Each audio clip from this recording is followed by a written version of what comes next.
afraid, so I would fail, but I'm not giving up. Assalamualaikum warahmatullahi wabarakatuh. Kami dari kelompok 5 atau kelompok protein. Di sini kami akan menjelaskan beberapa materi tentang protein. Perkenalkan, nama saya Sikinela Salsabila, nama saya Sarawati Putri, Nama saya Muhammad Dirga. nama saya Tita Puspitasari, nama saya Nurul Abdian Isa. Selamat menyaksikan. Baiklah, di sini saya akan menjelaskan tentang apa itu asam amino, struktur asam amino, dan asam amino esensial dan non-esensial. Yang pertama adalah asam amino. Asam amino adalah senyawa di dalam satu molekul yang mengandung dua gugus fungsi, yaitu gugus amino NH2 dan gugus karboksil COOH.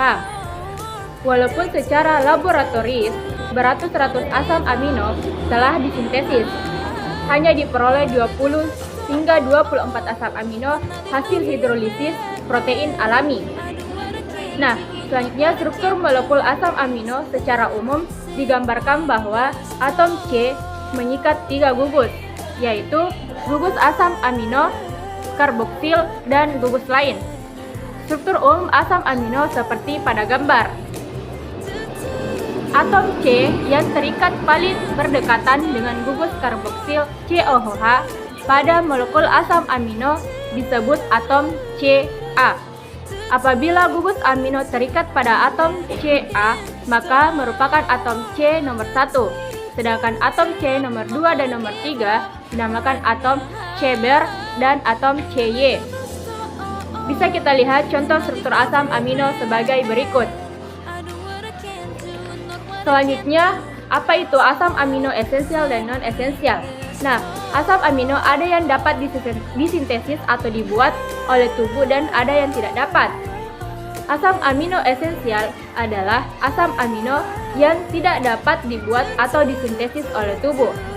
Asam amino tersebut sangat diperlukan untuk proses metabolisme dalam tubuh, baik untuk kesehatan ataupun untuk pertumbuhan tubuh yang normal.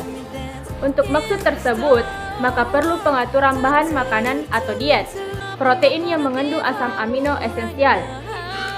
Selanjutnya adalah asam amino non-esensial atau tidak esensial adalah asam amino yang dapat dibuat oleh tubuh itu sendiri. Nah, jenis asam amino esensial dan non-esensial disajikan pada tabel. Baik, di sini saya akan menjelaskan tentang penggolongan protein, di mana penggolongan protein mengenal protein dapat digolongkan menjadi dua, yaitu berdasarkan pada bentuk dan berdasarkan pada fungsi biologisnya. Yang pertama berdasarkan pada bentuknya. Protein dapat dibedakan atas dua bentuk, yaitu protein berbentuk serat dan berbentuk globular. Yang pertama, protein serat. Protein serat merupakan serabut panjang yang liat dan tidak larut dalam air. Protein ini berguna untuk membentuk struktur bahan dan jaringan.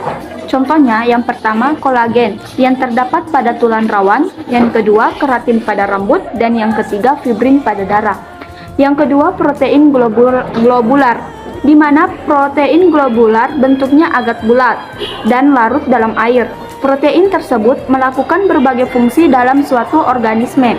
Protein ini banyak terdapat pada bahan pangan seperti susu, telur, dan daging.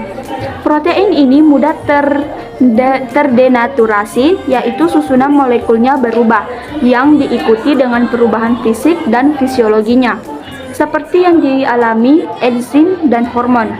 Yang kedua, berdasarkan fungsi biologisnya, di mana berdasarkan fungsi biologisnya atau biokimia, protein dapat dibedakan atas 7 kelompok. Kita bisa lihat pada tabel di samping. Asam nukleat. Asam nukleat merupakan senyawa hasil polimerisasi molekul nukleotida. Molekul nukleotida ini disusun oleh 3 molekul, yaitu basa nitrogen, monosakarida, dan asam fosfat. Basa nitrogen adalah senyawa heterosiklik dengan 2 atau lebih atom nitrogen dalam ikatan melingkarnya. Atom nitrogen ini dapat memberikan pasangan elektron, sehingga senyawa ini dapat digolongkan pada asam basa menurut teori Lewis. Monosakarida dalam nukleotida mempunyai 5 atom karbon atau pentosa, sedangkan gugus fosfat terikat pada atom karbon menggantikan gugus hidroksil yang terdapat pada pentosa. Salah satu contoh molekul nukleotida adalah asam adenosin 5-fosfat dengan rumus bangunnya seperti pada gambar berikut. Ada 2 jenis asam nukleat, yaitu sebagai berikut. Yang pertama, asam deoksiribo atau DNA. Yang kedua yaitu asam ribonukleat atau RNA. Uji protein. Untuk mengetahui adanya protein dalam suatu bahan dapat dilakukan dengan beberapa tes, yaitu sebagai berikut. Yang pertama, tes Biuret. Tes Biuret dilakukan untuk menguji adanya ikatan peptida di dalam protein yang memberikan warna ungu. Kedua, tes Sanho-protein. Tes Sanho-protein dilakukan untuk menguji adanya inti benzena di dalam protein yang memberikan hasil endapan berwarna jingga. Ketiga, tes kertas timbal asetat. Tes ini dilakukan untuk menguji adanya belerang di dalam protein yang memberikan hasil warna hitam. Kandungan asam amino dalam protein hewani dan protein nabati. Protein hewani dan protein nabati mengandung jenis asam amino yang bervariasi. Protein hewani cenderung mengandung keseimbangan yang baik antara semua asam amino yang dibutuhkan tubuh. Sementara itu, beberapa protein nabati memiliki kandungan asam amino tertentu yang lebih rendah. Contoh, beberapa protein nabati utama seringkali lebih rendah metionin, triptofan, lisin, dan isoleusin. Kelengkapan asam amino dalam protein hewani dan protein nabati secara total ada sekitar 20 asam amino yang digunakan tubuh manusia untuk membangun protein. Untuk kesehatan maksimal, tubuh membutuhkan semua jenis asam amino esensial dalam kadar yang tepat. Sumber-sumber protein hewani seperti daging merah, ikan, daging unggas, telur, susu dianggap sebagai sumber protein yang lengkap karena mengandung semua asam amino esensial.